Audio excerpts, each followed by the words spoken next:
Witam wszystkich serdecznie. Dzisiaj zrobimy domową wegetę z suszonych warzyw i ziół. Pyszną, naturalną, bez chemii. Potem będziemy używać ją do różnych dań, więc przyda się na pewno. Zapraszam na przepis. Składniki wypisałam również pod filmem. Pozbierałam warzywa z ogródka. Mam ich całkiem sporo. Obrałam wszystkie, oczyściłam. Mogę sobie przygotowywać z nich teraz różne rzeczy. Zrobię więc wegetę z liści natki pietruszki, z liści selera i korzenia selera, pory, pietruszki i marchewki. Troszeczkę mam jej tutaj za dużo, ale sobie wykorzystam jeszcze do czego innego. Ale w ten sposób można wykorzystać nawet takie małe, których zazwyczaj nie wiadomo do czego użyć. Musimy wszystko zetrzeć na tarce. Możecie pomóc sobie jakimś sprzętem albo po prostu na zwykłej domowej tarce jarzynowej o grubych oczkach. Wtedy dużo szybciej nam się wysuszy, no i jest to łatwiej do przygotowania. Możecie również pokroić w cieniutkie plasterki, jeśli wolicie. Na tarce ścieramy wszystkie warzywa korzeniowe.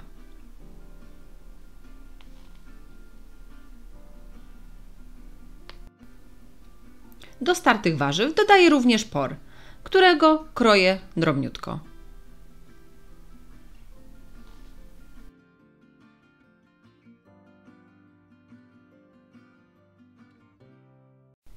Warzywa mieszam ze sobą i będę wykładać zaraz na tacki do suszarki. Tacki od suszarki wykładam gazą, bo mam bardzo drobne kawałki warzyw, żeby mi nie przelatywały przez sito. I wysypuję część warzyw. I tak robię z kolejnymi tackami. Układam jedną na drugą i włączam suszenie. Warzywa mi się suszą, więc mogę pokroić sobie jeszcze zielone części warzyw. Liście selera, całkiem sporo, one dają dużo aromatu, w miarę drobno. Jak wszystkie warzywa zaczną mi się kurczyć, to wtedy dosypię wszystkie zielone części. Naraz po prostu nie zmieściłoby mi się wszystko. Przekładam sobie do miski, do tego około 2-3 takich solidnych pęczków natki pietruszki i solidny pęczek lubczyku. Zielenina suszy się jeszcze szybciej, więc wystarczy, że dodam ją później pod koniec suszenia.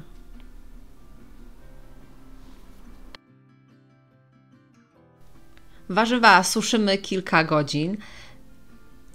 W miarę jak się będą dosuszały, musimy je przemieszać, a tacki zamienić. Te co na spodzie, dać na górę i na zmianę. Jak już podsuszą się mocniej i będzie więcej miejsca, to dosypuję zielone części. I suszę dalej, aż wszystko mi się super ususzy.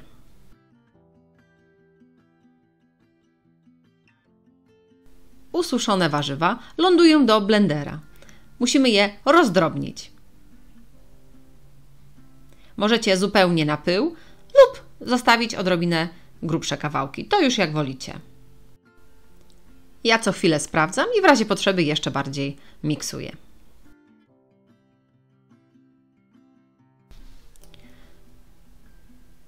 Następnie przesypuję do miski i miksuję kolejne.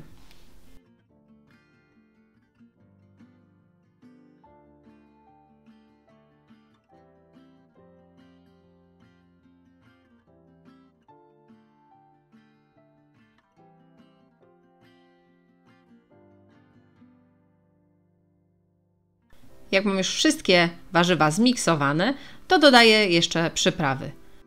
Łyżeczkę kurkumy i sól. Mieszam wszystko dokładnie i gotowe. Możemy przesypywać do słoiczków.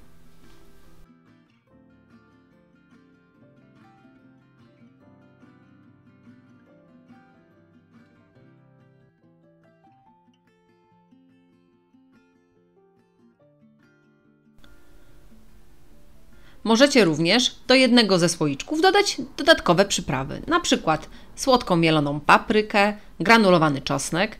Wtedy powstanie Wam jeszcze inna, fajna przyprawa. Możecie również ten słoiczek akurat zmielić trochę drobniej i też będzie ciekawie. A co najważniejsze, naturalnie. Spróbujcie zrobić taką i zaglądnijcie koniecznie jeszcze na inne moje przepisy. Do usłyszenia!